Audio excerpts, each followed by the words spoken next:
जो areas affected हुए थे वहाँ पर जो मिड टर्म इम्पैक्ट है वो किस किस्म का रहा है, like after 2 years now where do we stand, what's the condition of those areas now?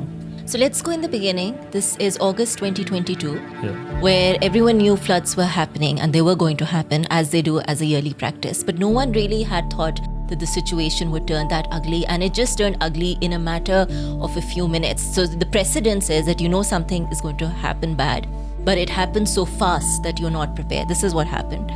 बहुत तेजी से चीजें खराब हुई and we were not prepared. So immediately what happened? Again, the loss of life. It's your home that has been swept away. Your animals have been swept away. You have nothing. Just imagine if water comes to your home. What are you going to grab? Who do you save? Do you take your NIC? Do you find your passport if you have a passport? Do you find the car keys if you have car keys? Do you grab, one child, two child, your old mother? Who do you save? And when, of course, an emergency happens or disaster strikes or floods are there, you're not prepared. No one has, made their little emergency boxes or kits, right? Yeah. You just grab whatever you can. And sometimes it's just a human being that you grab and you're like, okay, let's just get out. Let's get out to safety. So where is safety? If you know the area, you would know what safety is and what are the zones that have been demarcated or what are the higher grounds, basically, just in layman terms.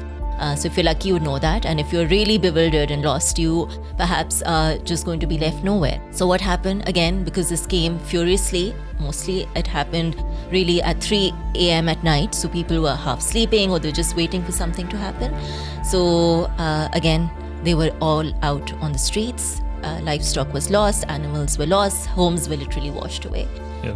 And of course, roads were flooded or they had just simply disappeared. So you couldn't even go to safe areas. You just needed to have a boat or some sort of a machine or a mechanism or transport service to take you there. But again, in all this confusion, the only thing you have is just to save yourself at the end of the day. So initially, shelter, that's a priority.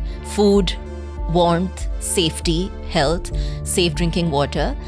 Those are the main things that initially one person has to wonder about or you worry about is safe place, a warm place, which is not flooded by water. And then of course, later is food. After food is like, okay, where are you going to go for the washroom? Where are you going to sleep at night? Are you going to sleep on just a pile of bricks and a mat? Are you going to sleep on the ground? But the ground is flooded. So what do you do? Yep. Those are the initial, just imagine the situation. And just imagine if it happened to you, how would you prepare yourself? What would happen to you? And now just take this situation to the villages of Sindh and Balochistan and KPK and how unprepared they were. Or how quickly it happened that they couldn't even fathom of what to do and gather their senses, and because it was in such an emergency situation.